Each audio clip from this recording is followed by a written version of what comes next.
এ কোনো সাধারণ মেডিকেল নয়লা, এটা শেরে বাংলা মেডিকেল হল। এখানের প্রত্যেকটা নার্স এক একজন শাবনূর, শাবানা, মমতাজ, ববিতা। এখানের প্রত্যেকজন ডাক্তার, তারা এমবিবিএস, কিন্তু তারা পরকীয়ার হোম মিনিস্টার। ওয়েট, বাঙ্গাই বলতেছে।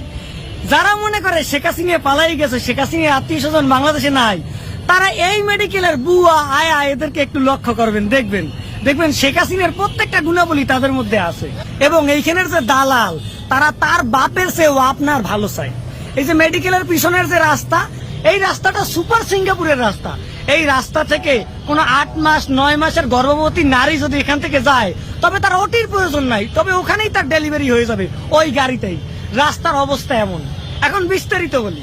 এই যে এইখানের যে নার্স, এরা এক একজন সাইজে পুড়িয়ে থাকে, এবং আপনি যদি ডাকতে যান, তারা কি যে অভিনয় করে, একজন আর একজনকে বলে তুমি যাও, তুমি যাও। এই যাওয়ার মধ্যে আপনি নিশ্চিত এই মেডিকেল থেকে কবরস্থান চলে যাবেন।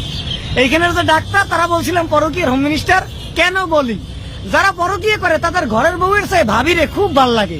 ঠিক তেমনি এইখানে ডাক্তাররা এইখানে থাকে, এইখানে পড়ে, এখান থেকে এমবিবিএস পাস করে, কিন্তু এইখানের চিকিৎসা তাদের ভাল লাগে না, তারা ক্লিনিকে পাঠায়।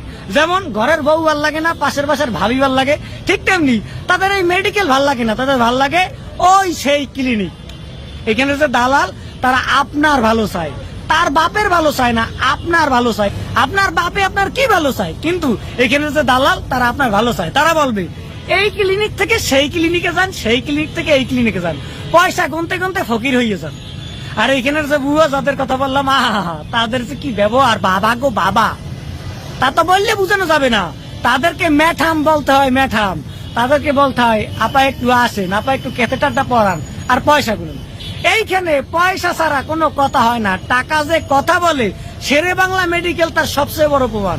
আপনি যদি হতভাগ্য রোগী হন, তবে মনে রাখবেন আপনি তো রোগী নয়, আপনি এসেছেন এটিএম কার্ড। চাপে চাপে টাকা, লিফটে উঠবেন টাকা, ট্রলিতে উঠবেন টাকা, ক্যাথেটার পড়বেন টাকা, এমনকি বাথরুমে যাবেন টাকা, পাত দিলেও টাকা দিতে হয়। আর এইখানের যে খাবারের মেনু, আপনাদের জন্য যে বাজেট, সেটা নিয়ে আর একদিন বলবো, যদি শুনতে চান।